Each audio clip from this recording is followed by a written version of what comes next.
The Nonsensical Bird. One day, in the heart of the city, a nonsensical bird flew in. Instead of wings, it flapped its pages like a book, and its beak smelled of ink. With every gust of wind, a line of poetry fluttered down, and passersby held them up like umbrellas. The bird had 3 necks. One sang of the past, one recited the future,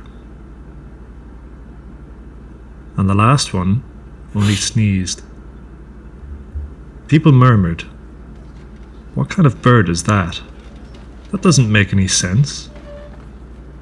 I think I've seen it in a dream." But the bird did not respond. It simply perched on an old street lamp, balanced on its single foot, dozing for a long while. And when night fell, the bird folded itself into a small paper airplane, so that someone could hold it in their hands.